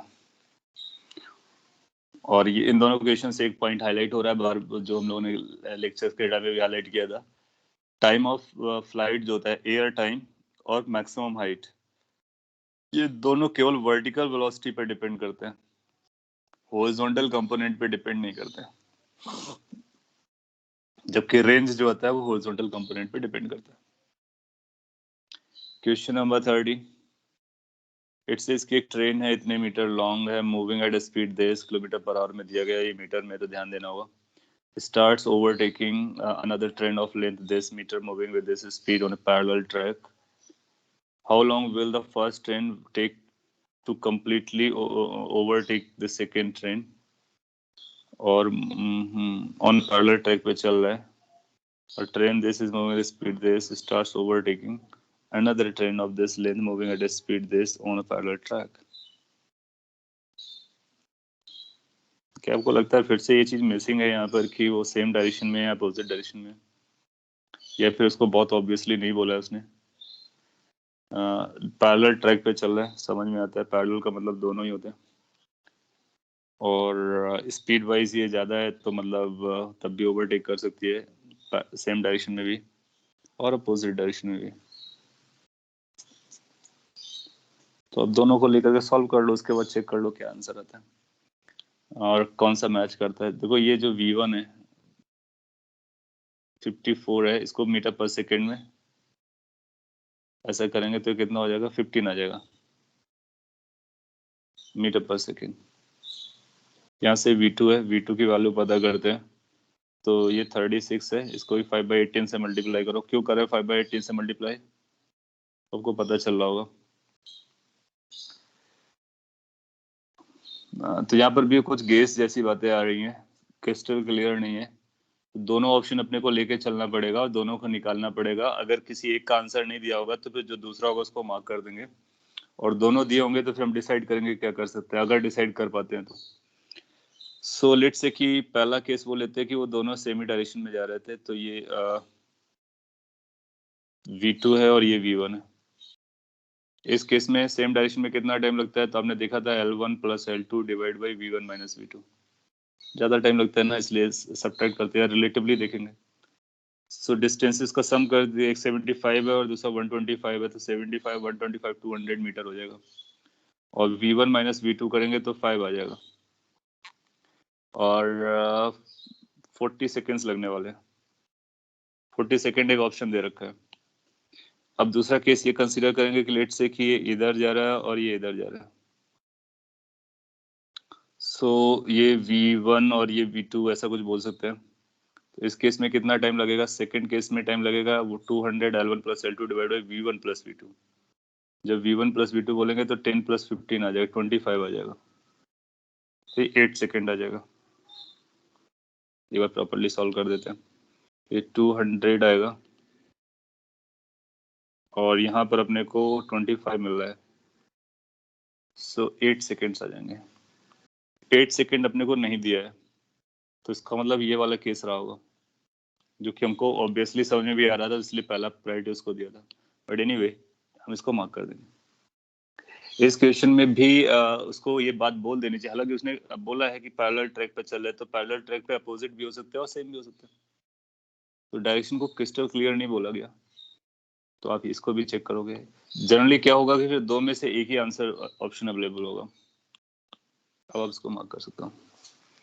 Second case can not be called overtaking, it is crossing two trains. हाँ, ये भी आप बोल सकते हो, बिल्कुल बोल सकते हो। दिया जैन आपने जो लैंग्वेज बोली है, तो लैंग्वेज पर हम ध्यान दे रहे हैं, और आपने अच्छा से ध्यान दिया है कि ओवरटेक करने का वर्ड किया गया, तो शायद उसने ओवरटेक को लेकर के बिल्कुल बोल सकते हो ओवरटेक। तो ये जो फर्स्ट है वो ओवरटेकिंग कंडीशन हो गई, और दूसरा क्रॉसिंग वाली हो गया। ये वैलिड लैंग्वेज है। तो जब कभी ओवरटेक करेगा तो हम इस वाली बात को फॉलो करेंगे, और ये क्रॉसिंग अप्रोप्रिएट वर्ड होगा। ये आपको और स्ट्रेंथन करेगा कि ये, तो अब आप सपोज कर लीजिए 8 भी दिया होता तब भी आप इसी को मार्क करते, क्योंकि वो ओवरटेक कंडीशन है। Agreed, and the nice one. Okay, so question number 14 पर आते हैं। It says a body is projected from the ground with the velocity u at an angle theta with the horizontal. The average velocity of the body between its point of projection and the highest point of the trajectory is. अंकित आपने पूछा है both are given answer, then क्या करना है? तो अभी जो दिया जैन ने बोला है ना, वो बहुत अच्छी लैंग्वेज है, और अपने को लैंग्वेज पे जाना है। अगर ओवरटेकिंग वर्ड है, इसका मतलब है कि ओवरटेकिंग का मतलब होता है एक आगे जा रही थी, आपने पीछे से ओवरटेक किया, तो सेम डायरेक्शन केस आएगा। और क्रॉसिंग होगा तो फिर ऐसा लगा सकते हैं। So language will let us decide कि अपने को क्या करना है। क्वेश्चन नंबर 2 जो अपने लिए इशू बनाया था, उसमें कुछ ऐसा था, क्रॉस करना, ओवरटेक करना, वो स्टॉप करने की बात थी, वो कोलिजन से था। सो आप इसको हाईलाइट कर लीजिए। Overtake means they are in the same direction, crossing means they are in the opposite direction. अगर दोनों में से कोई वर्डिंग यूज करता है तो, अगर ओवरटेक ना लेकर के कई बार क्या होता है, वो पास वर्ड यूज करता है कि पास करने में कितना टाइम लगाएगा। अब देखो, जब पासिंग आएगा, ये इंग्लिश लैंग्वेज है जो हम लोग सीख रहे हैं, पासिंग वर्ड यूज होगा, तो passing word will indicate both, मतलब वो ओवरटेक को भी बोल सकता है और क्रॉसिंग को भी बोल सकता है। तो जब कोई पासिंग वर्ड यूज करेगा तो हम दोनों को एक एक करके कंसीडर करेंगे, और अगर ओवरटेक बोलता है तो क्लियर है, क्रॉसिंग बोलता है तो भी क्लियर है।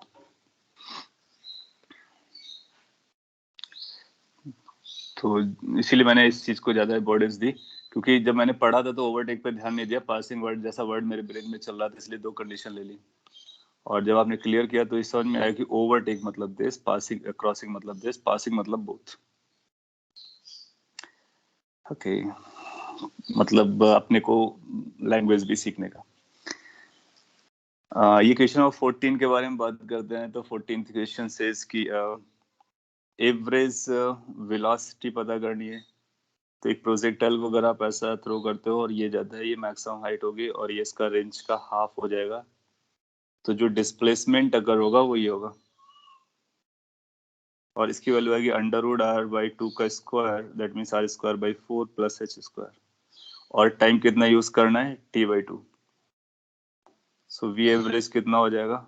मैक्सिमम हाइट तक पूछा है ना इसमें, तो अपना वी एवरेज की वैल्यू कुछ ऐसी आएगी, v average is equal to displacement which is h square plus r square by 4 divide by time which is t by 2। Now इन सबकी वैल्यूज रख दो, यू थीटा के टर्म में सिंप्लीफाई करो, अपने को आंसर मिल जाएगा। निकाल पाओगे? बिल्कुल निकाल सकते हो। और ऐसा क्वेश्चन लोगों ने प्रोबेबली सॉल्व भी किया है काफी हद तक। और भी कुछ गेस कर सकते हैं, कुछ गेस वर्क के बारे में बात करते हो। क्या है ना, थीटा को अगर हम लोग, ठीक है ना, अब पहले से सॉल्व करो, उतना काफी है, बाद में चेक करना है। थीटा की वैल्यूज हम लोग चेंज कर सकते हैं, अलग अलग वैल्यूज ले सकते हैं। क्वेश्चन नंबर 15 पर आते हैं। ये भी काफी पॉपुलर क्वेश्चन है, कई सारे एग्जाम में दिखा है। ये बोलता है कि एक बॉडी प्रोजेक्ट की जाती है ग्राउंड से और स्पीड यू थीटा दिया गया है। When the body is at a highest point of the trajectory, उसकी स्पीड इतने टाइम्स है। When it is at half of maximum height. तो इसमें एक अच्छा आंसर आ जाता है। सो लेट्स से कि क्या बोलना चाह रहे हैं। यहाँ से आपने यू पकड़ा है, थीटा पकड़ा प्रोजेक्टाइल का क्वेश्चन है, और ये इस तरह से जाकर के लैंड करेगा कहीं पर। ये इसकी मैक्सिमम हाइट है। तो यहाँ पर जो वेलोसिटी आएगी वो ये वेलोसिटी होगी, जिसको हम यू कॉस थीटा बोलते हैं। फिर एक और लोकेशन अपने को चूज करनी है जहां पर हाइट मैक्सिमम हाइट की हाफ है। ये लोकेशन, यहाँ पर वेलोसिटी लेट से v है। तो इन दोनों वेलोसिटी को कंपेयर करता है, मैक्सिमम हाइट की वेलोसिटी और स्पीड, और हाफ ऑफ द हाइट की स्पीड। सो पहले तो ये स्पीड निकालेंगे, फिर इससे कंपेयर, इसको इक्वेट कर देंगे और दोनों की बराबर इससे रिलेट कर देंगे जो भी रिलेशन दिया गया है, और वहां से अपने को थीटा निकालेंगे। तो पहले इस वाले हाफ वाले को सॉल्व कर लेते हैं। जब आप हाफ को सॉल्व करने जाओगे तो आपको कुछ ऐसा नजर आएगा। ये जो भी वेलोसिटी होगी इसके दो कंपोनेंट होंगे। एक तो ये कंपोनेंट होगा जिसका नाम यू कॉस थीटा होगा, क्योंकि यू कॉस थीटा चेंज नहीं होता है। दूसरा कंपोनेंट ये होगा, इसका नाम लेट से वी वाई दे देते हैं, और इनका रिजल्टेंट भी बनेगा। अच्छा, वी वाई वो होगा जहाँ पर डिस्प्लेसमेंट एच बाई 2 के है, तो वर्टिकल कंपोनेंट ऑफ मोशन लगा देंगे। और वर्टिकल कंपोनेंट ऑफ मोशन लगाने के लिए इनिशियल वेलोसिटी वर्टिकल डायरेक्शन में कितनी थी? इनिशियल वेलोसिटी वर्टिकल डायरेक्शन में यू साइन थीटा थी। तो आप चाहो तो डायरेक्टली थर्ड इक्वेशन लगा सकते हो वर्टिकल डायरेक्शन में, we y square is equal to you sine theta का स्क्वायर माइनस 2gh। एच की जगह कितना रखना है? h by 2। जब आप सिंप्लीफाई करोगे तो ये बनेगा u square sine square theta minus जी एच की वैल्यू कितनी होती है? एच की वैल्यू आती है u square sine square theta upon 2g। जी से जी कैंसिल हो जा रहा है, और ये u square sine square theta है, u square sine square theta by 2 है। जब सिंप्लीफाई करोगे तो ये बनेगा u square sine square theta by 2। Basically अपने को ये पता चला वर्टिकल वेलोसिटी, वर्टिकल कंपोनेंट कितना था? You sine theta by √2। Anyway, square की जरूरत थी तो स्क्वायर हमने यहाँ पे कर दिया, और ये √2 ना भी करो तो चलेगा, तो इस लाइन को हटा देते हैं क्योंकि जरूरत नहीं है। अच्छा, टोटल वेलोसिटी चाहिए तो हम जानते हैं वी स्क्वायर की वैल्यू क्या आएगी? वर्टिकल कंपोनेंट का स्क्वायर हॉरिजॉन्टल कंपोनेंट का स्क्वायर, जो कि यू कॉस थीटा है, उसका स्क्वायर बनेगा। रिजल्टेंट का स्क्वायर इन दोनों के स्क्वायर के ऐड के बराबर होता है। अच्छा, अपने को ये पता है कि जो v की वेलोसिटी है, speed at the max height, जो कि u cos थीटा है, u cos theta, this is √2 times 2/3 times its speed when it is half of this, तो this is equal to v। ऐसा रिलेशन अपने को दिया गया। ये v और ये इस v का रिलेशन है। That means this velocity is √2/3 times of this velocity. Square कर दो तो यहाँ पे आएगा u square cos square theta is equal to 2/3 v square. V square की वैल्यू कितनी है ना? वी स्क्वायर का वैल्यू हम लोगों ने यहाँ पे निकाला हुआ है, इसको यहाँ पे सब्सटीट्यूट करेंगे तो दोनों को जब रिलेट करेंगे तो क्या बनेगा? उसको सिंप्लीफाई करना पड़ेगा, वहां से सॉल्विंग हो जाएगी। तो इसको हम यहाँ से लेकर के आ रहे हैं और यहाँ की कैलकुलेशन को लेकर के आ रहे हैं, फिर दोनों को ऐड कर रहे हैं। जब दोनों को ऐड करेंगे तो अपने को मिलेगा u square cos square theta is equal to v y square. V y अपने को पता ही है, तो ये 2/3 टाइम्स वी स्क्वायर चाहिए अपने को। So that becomes you square sine square theta divide by 2 plus you square cos square theta. अब ध्यान से देखोगे तो यू स्क्वायर कैंसिल आउट हो जाएगा और कुछ ऐसा बनने वाला अपने पास cos स्क्वायर थीटा के साथ भी 2/3 आएगा, इस साइड लेके आओगे तो 1/3 बनेगा, तो 1/3 cos square theta is equal to, यहाँ पर जब इससे मल्टीप्लाई आपने किया होगा तो ये बना होगा आपका 2 से 2 कैंसिल हो गया 1/3 sin स्क्वायर थीटा। बेसिकली अपने को पता चल जा रहा है कि tan स्क्वायर थीटा की वैल्यू 1 आ रही है, यानी tan थीटा की वैल्यू ±1 आ रही है। आप जानते हो थीटा की वैल्यू 90 से छोटी होती है तो tan थीटा की वैल्यू +1 ही लेने वाले हो, तो थीटा की वैल्यू 45 डिग्री आ जाएगी, मार्क कर दोगे। थोड़ा सा कैलकुलेटिव था बट सारा कुछ आपको ऑलरेडी पता है, उसी को आपको यूज करना था। Question number 15. A boy playing on the roof of this meter height building throws a ball at a speed this at an angle this with the horizontal. How far from the throwing point the ball hit? Will the ball be at a height 10 meter from the ground? तो ये भी projectile का question है और मैं आपको बता दूं, A boy playing at on the roof of 10 meter. ये तो 10 मीटर की बिल्डिंग पर है यहाँ पर, और यहाँ से एक बॉल को थ्रो करता है ऐसा 30 डिग्री विद द हॉरिजॉन्टल, ये एंगल ही बता दिया यू और थीटा, और ये बॉल ऐसे जाएगी और ये फिर बॉल ये 10 मीटर की हाइट पर था, फिर से ये 10 मीटर की हाइट पर कितनी दूर पर होगी या फिर कहाँ पर होगी, तो बेसिकली जब बॉल यहाँ पर आएगी तो वही अपने को पता करना है, how far from the throwing point, तो बेसिकली अपने को ये पता करना है। तो क्या आपको समझ में आ रहा है, अगर आप यहाँ पर ऐसा लाइन बना लो तो हमको रेंज पता करना है, तो सिंपली रेंज पता करना है कि x की वैल्यू रेंज के बराबर होगी। कौन सा रेंज? ग्राउंड वाला केस। तो अगर ग्राउंड वाला केस विजुलाइज करो तो इसकी वैल्यू आ जाएगी अपने लिए u square sine 2 theta divide by g, that's done, answer हो गया। Now you can put the value of u and theta to get your answer.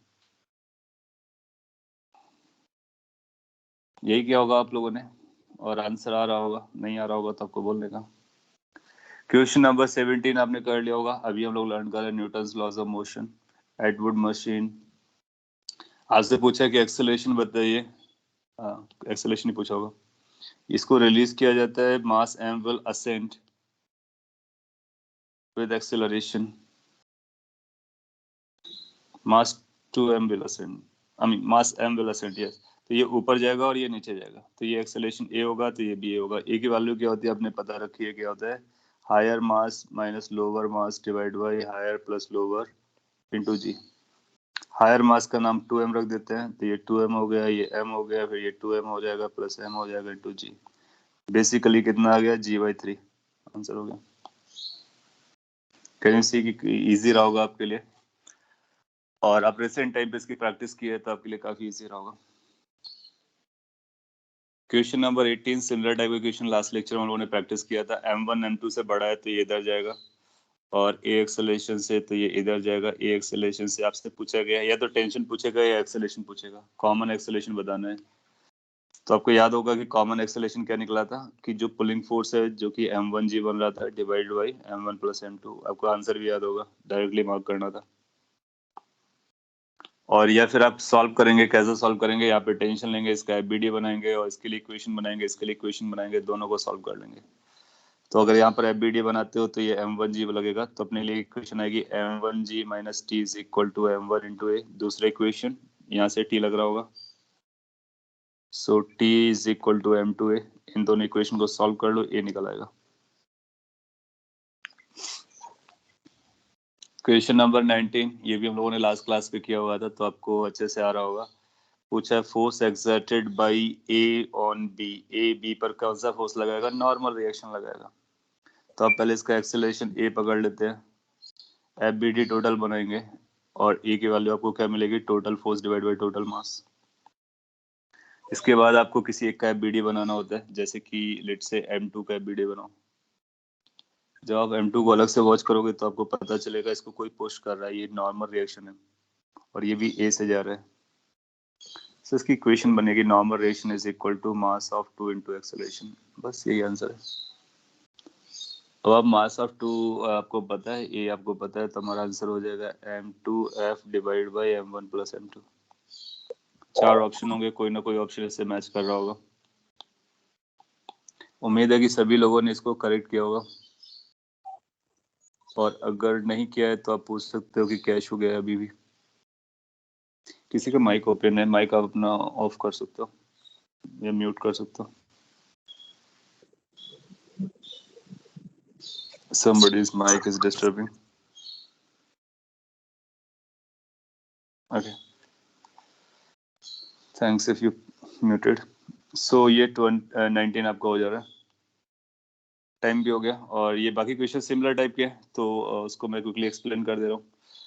Question number 20 भी सेम जैसा था, एग्जैक्टली उसी का कॉपी पेस्ट है, वैल्यूज रखनी है।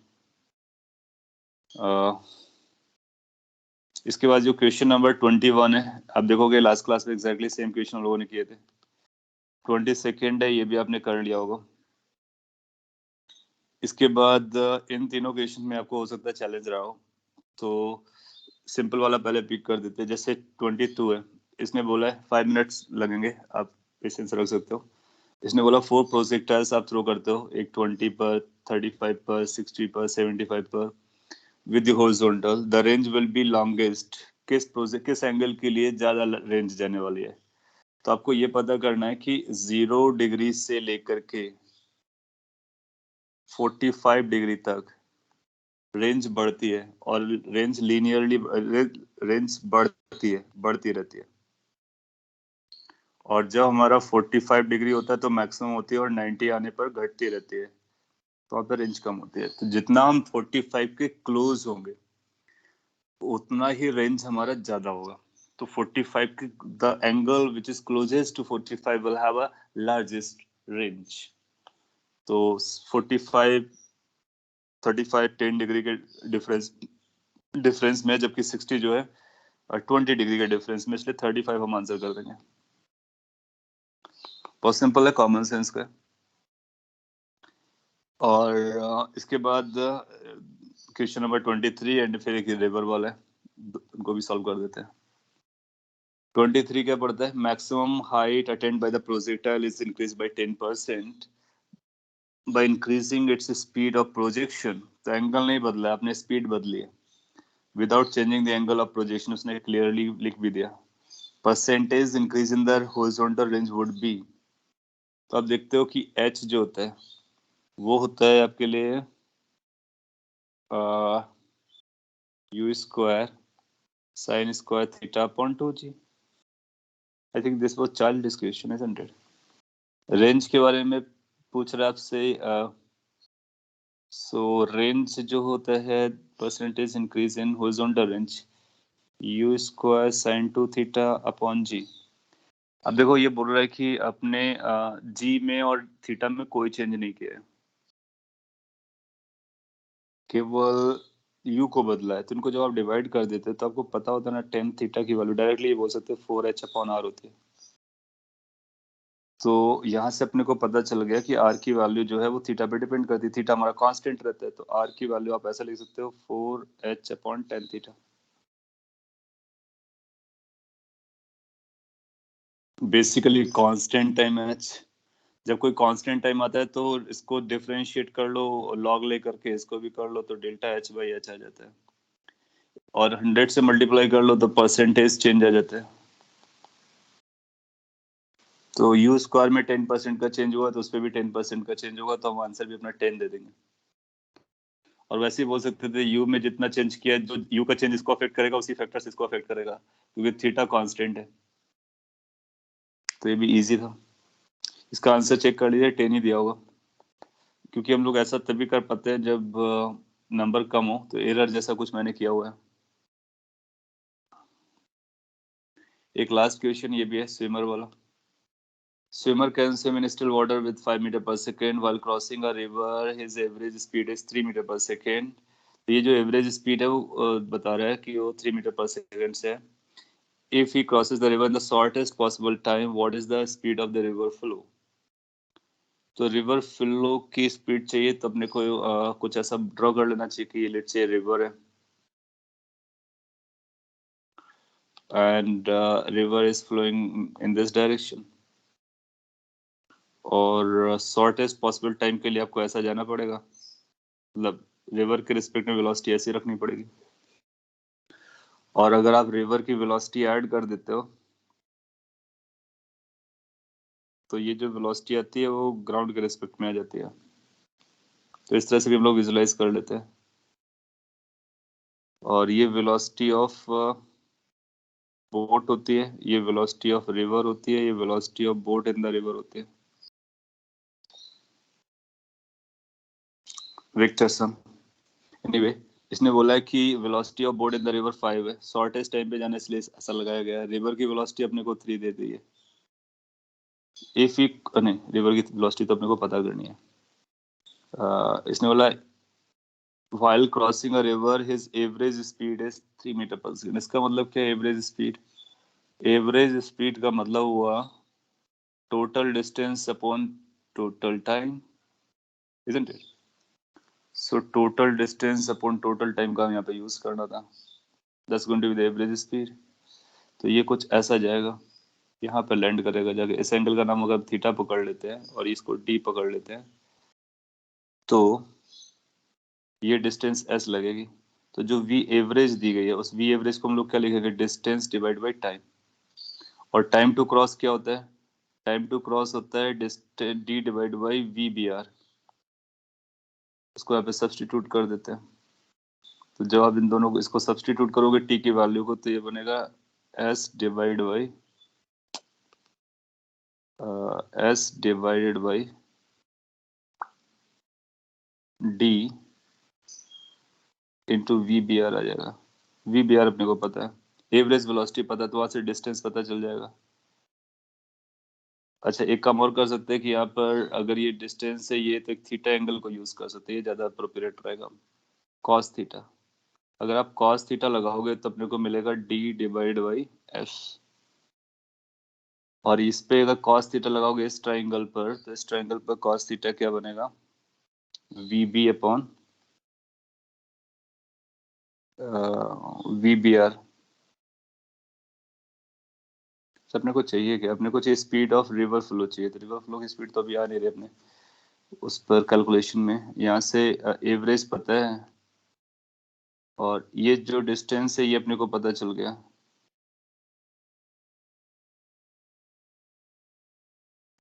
तो जो वी एवरेज है, आप देखोगे कि अगर हम एस बाई डी की वैल्यू यहाँ पे रखते हैं तो velocity of average is going to be S by D. S by D हो जाएगी velocity of boat in the river divide by velocity of boat into velocity of boat in the river. At least यहाँ से एक बात पता चलेगी, velocity of boat कितनी है वो पता चल जाएगी। जब वेलोसिटी ऑफ बोट पता करने के जाओगे तो आएगा velocity of boat in the river का स्क्वायर करो, वेलोसिटी एवरेज जो दी गई उससे डिवाइड कर दो, तो ये 25/3 आ जाएगी वीबी की वैल्यू। अगर एक बार वीबी की वैल्यू अपने को पता चल जाती है तो क्या हम ये बता सकते हैं कि वी आर कितना होगा? क्योंकि ये राइट एंगल ट्राइंगल बना रहे हैं तो वी आर की वैल्यू कुछ ऐसी आ जानी चाहिए, under root V B square minus V B R के स्क्वायर।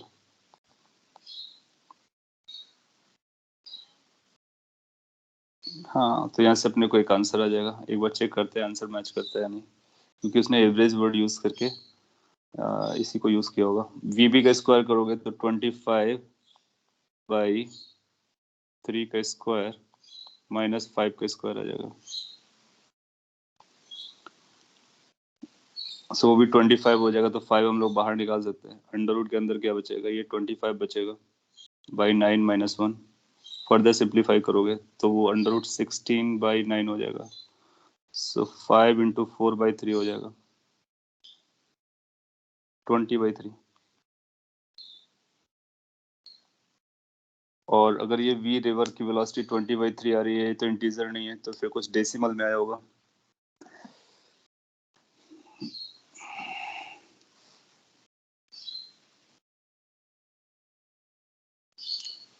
इसका आंसर क्या दिएगा 21 का, एक बार चेक करो।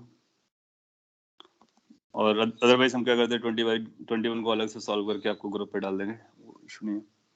आपने कुछ लिखा था, in case when objects are arranged in an arrangement similar to the question 18 can we consider m1 m2 as a system। अच्छा, उसके बारे में भी बताते हैं। Answer given is 4 metre per second. A swimmer can swim still speed this, वो तो आपको पता था। while crossing river his average speed is 3 metre per second. तो ये जो 3 मीटर पर सेकेंड है उसकी एवरेज स्पीड बता रहा है, और हम लोगों ने 3 मीटर पर सेकेंड को SYT लिखा हुआ। ओके, प्रोबेबली एक करेक्शन करने की जरूरत है कि जो एवरेज स्पीड है ना, तो वो डिस्टेंस ट्रेवल्ड बाय टाइम होता है, और ये कौन सी डिस्टेंस ट्रेवल करेगा, वो ये डिस्टेंस ट्रेवल करेगा। ग्राउंड से देखोगे टाइम कितना लिखेगा, इतना टाइम लेगा।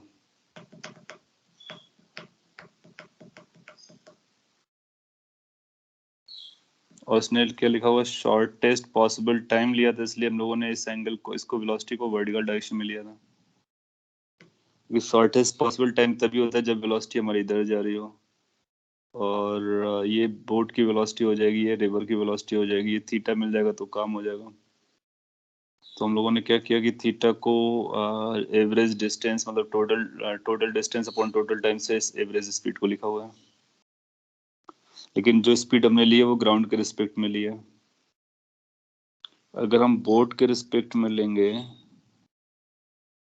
तो नीचे डिस्टेंस नहीं होगी, इसको बाद चेक करना पड़ेगा। तो what I am going to do, इसको मैं बस रीसॉल्व करता हूँ, रीसॉल्व करके आपको ग्रुप पे इसका सोल्यूशन डाल दूंगा। और यहाँ से जो आंसर आ रहा है वो तो कुछ और ही आ रहा है। यहाँ से आंसर 20/3 आ रहा है। सो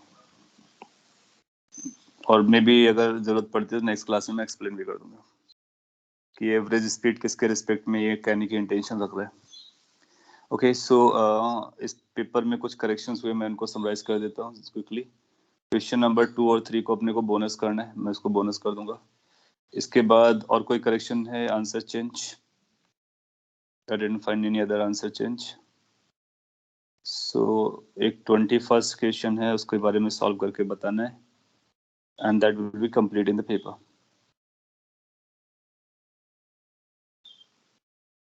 और वो आप एडवर्ड मशीन के बारे में जो आप पूछ रहे थे वो बिल्कुल कर सकते हो आप। M1 को सिस्टम ले सकते हो, M2 को सिस्टम ले सकते हो, चलता है।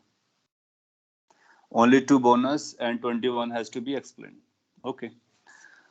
Okay, that's all for the day. Thank you for having patience. Next class में हम लोग का NLM को आगे बढ़ाएंगे, और इस पेपर को एक बार आप और रीट्राई कर लीजिए जिससे आपके कॉन्सेप्ट में पकड़ आ जाए, और कोई इश्यू बचता भी है तो हम लोग नेक्स्ट क्लास में उसको डिस्कस कर सकते हैं। Thank you guys.